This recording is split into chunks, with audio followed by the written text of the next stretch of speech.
Assalamualaikum warahmatullahi wabarakatuh. Alhamdulillah rabbil alamin wassalatu wassalamu ala asyrafil anbiya'i wal mursalin Sayyidina Muhammad wa ala alihi wa sahbihi ajma'in. Rabbi shrah li sadri wa yassir li amri wahlul 'uqdatam min lisani yafqahu qawli. Para penonton yang dirahmati Allah sekalian, saya mengambil kesempatan pada hari yang mulia, pada hari akhir kita berada pada bulan Syaban, dan kita akan memasuki bulan Ramadan dengan terbenamnya matahari pada hari ini. Maka bermulalah kedatangan bulan Ramadan yang dinanti-nantikan oleh seluruh umat Islam.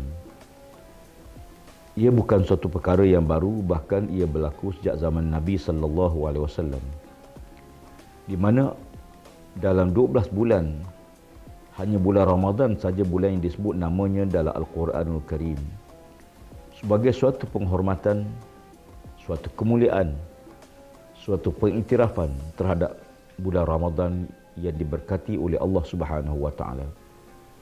Firman Allah Taala, "Ya ayyuhallazina amanu kutiba alaikumus shiyam kama kutiba alal ladzina min qablikum la'allakum tattaqun." Wahai orang yang beriman, difardukan ke atas kamu berpuasa sebagaimana Allah fardukan ke atas umat sebelum kamu. Mudah-mudahan dengan ibadah tersebut kamu menjadi hamba Allah yang bertakwa pada Allah Subhanahu wa taala. Tuan-tuan sekalian, Ramadan bukan saja bulan puasa. Dan persepsi menganggap bahawa Ramadan ini bulan puasa perlu dijauhkan. Kerana Ramadan bukan hanya bulan kita berpuasa. Sebab kalau kita menganggap Ramadan hanya bulan puasa, seolah-olah bila kita dah selesai puasa maka kita rasa beres, selesai segala-galanya. Sedangkan Ramadan tu bulan turunnya Quran, bulan diberkati oleh Allah Subhanahu wa taala, bulan ibadah, bulan kita berzikir, bulan kita baca Quran, bulan kita i'tikaf, bulan kita bertahajud, bulan kita melakukan pelbagai amal ibadah sempurna kedatangan Ramadan. Maka oleh kerana itu, seseorang yang masuki gerbang Ramadan berarti dia masuk gerbang keberkatan yang dia harus ready dalam semua perkara. Sama ada fizikalnya bersedia untuk melaksanakan perintah Allah Subhanahu wa taala, demikian jiwanya, perasaannya, rohaninya. Walau bagaimanapun, apa yang penting kepada kita ialah kedatangan Ramadan ini dapat kita ambil beberapa perkara-perkara utama. Pertama sekali ialah memastikan bahawa Ramadan ini berbeza dan turning point kepada kita untuk melakukan perkara lebih baik. Biasa Ramadan mungkin kalau bulan Ramadan ada yang rasa berat untuk pergi masjid. Bila masuk Ramadan kita tengok orang ramai pergi ke masjid, ramai yang baca Quran, ramai bertadarus, ramai yang baca sembahyang sunat. Bermakna jadikan Ramadan ini sebagai titik tolak untuk menambahkan ibadah kita kepada Allah Subhanahu wa taala, takarrub kita, mendekatkan diri kita dengan Allah Subhanahu wa taala. Cabaran yang jelas bahawa Ramadan ini kita akan berpuasa dalam suasana masih lagi tempoh PKP, tetapi alhamdulillah, syukur banyak-banyak pada Allah, tahun ini sebahagian besar masjid kita dapat berjamaah. Kita boleh sembahyang tarawih berjamaah, kita boleh bertadarus Quran dan sebagainya. Tahun lepas kita hilang semua. Tahun lepas kita tak boleh berjamaah di masjid, tak boleh bertarawih di masjid. Tahun ini alhamdulillah, walau bagaimanapun kita masih perlu memelihara peraturan-peraturan SOP yang telah ditentukan. Mudah-mudahan masjid kita selamat daripada bahaya COVID-19, insya-Allah. Yang kedua, kita kadang-kadang banyak waktu kita habiskan dengan handphone kita.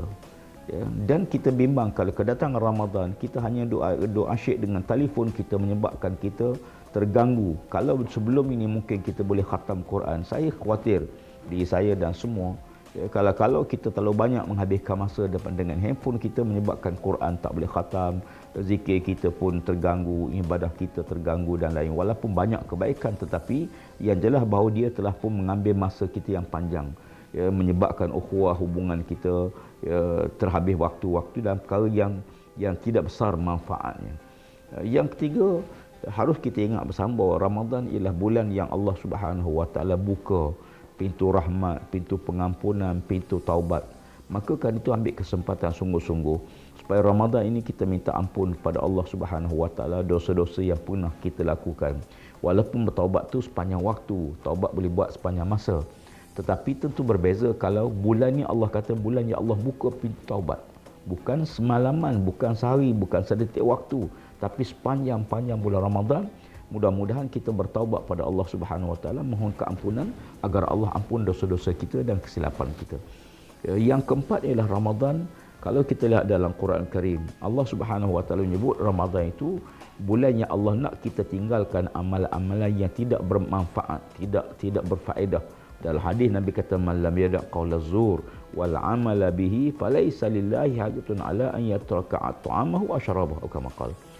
Kata Nabi sallallahu alaihi wasallam, Allah Ta'ala tidak berhajat pada seorang yang tidak meninggalkan perbuatan bohong, perbuatan dusta, bercakap bohong, berdusta dan menipu dan sebagainya, termasuk juga melakukan maksiat-maksiat yang lain, dan terus beramal dengan amal tersebut, maka Allah tidak berhajat pada orang ini tidak makan dan tidak minum. Sebab puasa kita bukan untuk amal, bukan untuk lain. Puasa kita untuk Allah. Maka Allah Ta'ala tidak akan terima melainkan amalan yang betul-betul murni, bersih, ikhlas kepada Allah Subhanahu Wa Ta'ala. Maka niat kena pastikan betul niat puasa kerana Allah. Bukan niat nak jimat belanja, bukan puasa kerana nak kurus badan, bukan puasa kerana sebab-sebab lain. Puasa kerana Allah Subhanahu Wa Ta'ala. Maka kerana itu, tinggalkan perbuatan bohong, dusta. Termasuk juga membaca maklumat yang tak betul, kita posting pada kawan kita share kepada orang lain, maklumat yang tidak ada faedah, maklumat yang tak ada guna, yang menyebabkan kita bukan saja berdosa tapi menyambung-nyambung, manjang-manjangkan dosa tersebut. Jadi tuan-tuan sekalian, dan antara itu perlu juga kita menjaga Ramadan ini, jaga mata. Kerana mata kita melihat benda-benda ni dia lama melekat dalam fikiran, lama melekat dalam hati kita, terkadang mengganggu hafalan Quran kita, terkadang mengganggu zikir kita. Pastikan bahawa kita melihat sesuatu benda yang beri manfaat kepada kita. Kerana mata ini dia direct kesannya pada hati. Oleh kerana itu kita diminta untuk memikirkan kejadian langit bumi, kebesaran Allah Subhanahu Wa Taala, melihat kepada orang lebih susah pada kita supaya kita ada toleransi, kita melihat orang lebih miskin pada kita supaya kita rasa bertanggungjawab. Maka demikianlah diajar oleh Allah Subhanahu Wa Taala. Maka kali itu matlamat akhir pada Ramadan itu ialah la'allakum tattaqun. Mudah-mudahan kita bertakwa pada Allah Subhanahu Wa Taala, insya-Allah. Dengan ketakwaan itulah nanti dapat kita lihat perbezaan 1, 2, 3, 4, apa perbezaan yang boleh kita capai melalui ibadah puasa. Mesti kalau kita buat satu amalan selama 30 hari siang dan malam, kita berlakukan berterusan selama 30 hari, takkan tak ada kesan. Mesti ada kesan. Kalau kita berpuasa tiba-tiba tak ada kesan, 30 hari kita puasa tiba-tiba habis Ramadan tak ada kesan apa-apa. Kalau tuan-tuan makan ubat, kita nak obat tu berkesan terus, makan ubat terus semua kita hilang, demam kita hilang. Baik. Demikian juga kalau kita buat apa-apa sekalipun mesti ada efek dia. Ibadah ni mesti ada kesan.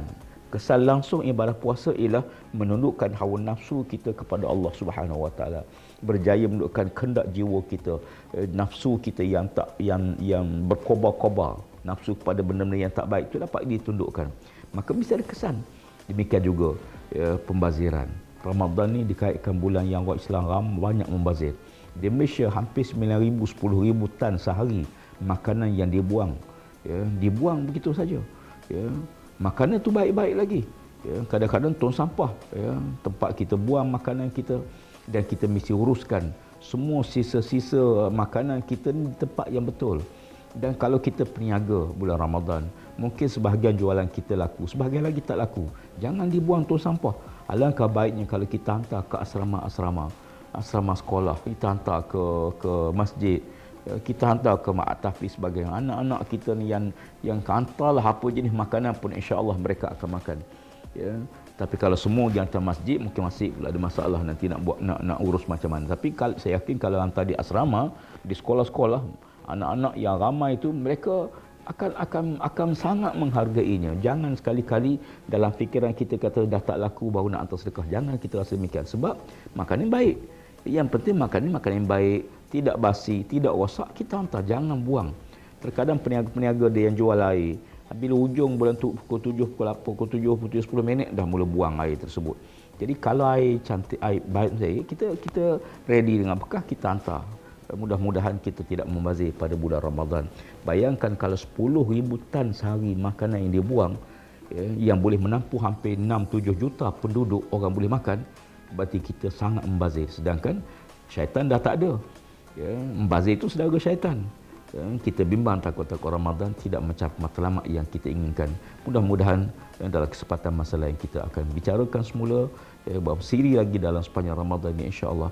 Mudah-mudahan Allah Taala berkati pertemuan kita pada hari ini, dan saya mengambil kesempatan untuk mengucapkan selamat menyambut Ramadan yang diberkati Allah, selamat menyambut Ramadan dirahmati Allah Taala. Mudah-mudahan kita diberkati oleh Allah Subhanahu Wa Taala. Wallahu alam.